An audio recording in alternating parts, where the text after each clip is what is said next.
You know, reason some folks ain't clapping. They want you to bring it on. They want you to tell them the latest gossip. What's going on at the church? They don't want the good part. They want to hear about some mess. Numbers 22, verse number 5. Notice what the scripture says. Then he sent messengers. This is Balak. Then he sent messengers to Balaam, the son of Beor at Pethor, which is near the river in the lands of the sons of the people, to call him, saying to him, look, behold, a people has come up from Egypt. See, they cover the face of the earth. Therefore, please come at once. That needs to be urgency, Balaam. Come, curse this people for me, for they are too mighty for me. Amazing how folk try to get other folk to do their dirty work, but I ain't got time. Therefore, please come at once. Curse this people for me. They are too mighty for me. Perhaps I shall be able to defeat them and drive them out of the land. For I know, watch this, he think he knows something, but he don't know what he think he know. He said, for I know that whom you bless is blessed, and whom you curse is cursed. You a bad man, Balaam. Come put a curse on him. And God said to Balaam, oh, I love it, you shall not go with them. You shall not curse the people, for they are blessed. Woo! Somebody about to shout already. Can I read that again? And God said to Balaam, you shall not go with them. You shall not curse the people, for they are blessed. Look at somebody and just tell them the subject this morning. A divinely blessed people. Tell somebody else the subject this morning. A divinely blessed people. Simple definition of curse. A simple definition of what it means to curse someone. One definition. It means to speak bad upon someone. To curse a person, again, means simply to pronounce bad upon them. To look at a people, to look at a group and pronounce bad. To speak that something bad, something terrible is going to happen.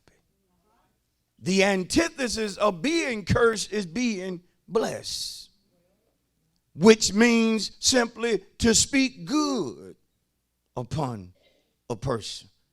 To say something beneficial is going to happen for them. To speak a word that will be advantageous for them. So I want you to understand the difference between speaking a curse and speaking a blessing. And there are a lot of people who love speaking curses. I should have got more amens then. I said there are folk that don't mind speaking bad on people. Matter of fact, we would have to back up and admit that we know some people that every time you just about listen to them, something negative is coming out of their mouth. They are always somewhere speaking bad on folk. And the thing about it, you have people that will speak bad on folk that they really don't even know. Speaking bad upon a person that they have never even met. Somebody they don't have a clue about, yet they are talking about the person in a negative manner based upon what he or she has heard somebody else say.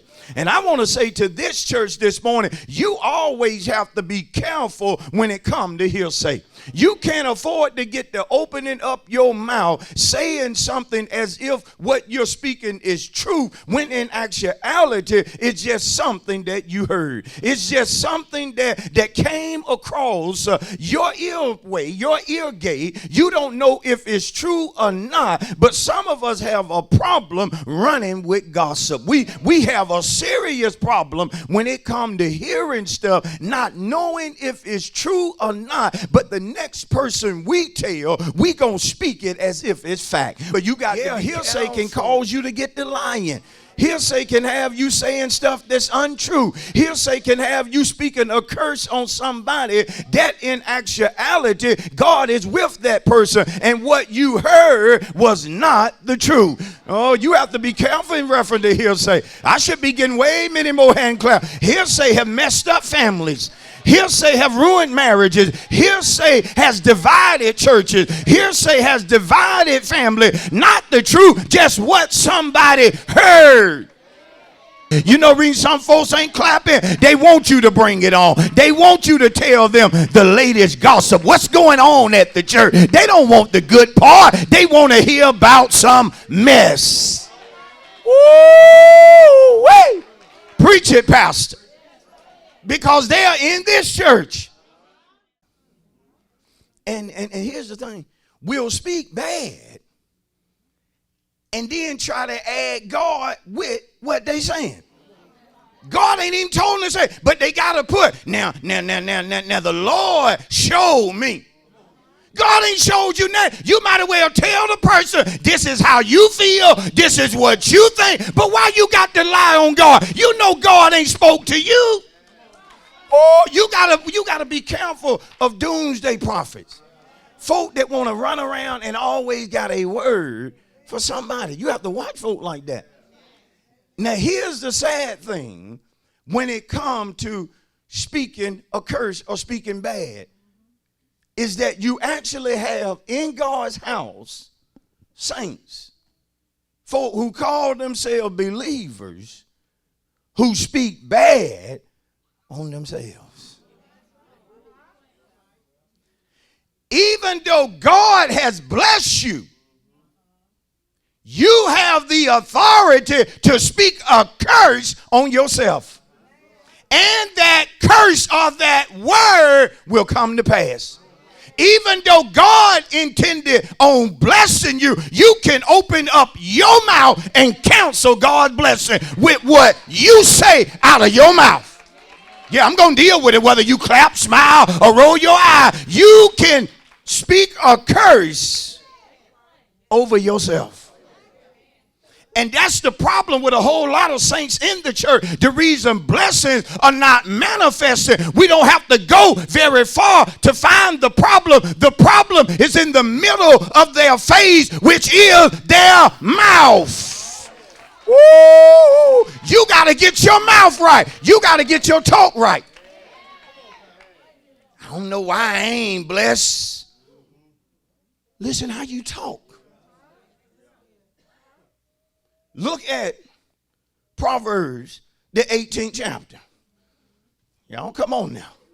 Look at Proverbs, the 18th chapter. We're going to deal with this. Because you got a lot of deaf talkers in the church. Deaf talkers. Deaf talkers. Folk who consistently put themselves down. And I want to deal with you. I want to talk to you this morning. Yeah, I do. I don't want to put you down, but I want to try to help you this morning. Because if you're going to be blessed, you got to learn to talk like you blessed. You got to think like you blessed. You got to walk like you blessed. You got to be able to go through trial and know you blessed. You have to be able to lose a job and still know you blessed. You have to have the ability to see somebody walking off, but yet know I'm blessed in spite of them leaving. You have to know this because trouble is coming to say otherwise. People are coming. Demons are coming. The devil will challenge you. And if you don't know that you bless, you'll put yourself down. And we'll do so thinking, ain't nothing wrong with the way I talk. Let's look at what the scripture says. Okay? Watch this. Proverbs 18 and 21 said, death and life. So you have a choice in the power of the tongue. Death and life are in the power of the what? Those who love it or use it will eat its fruit. Tell your neighbor, you gonna get what you saying. Look at another person like you ain't scared of him or her and tell him, you gonna get what you saying. Now look back at another person and say, what you been talking about?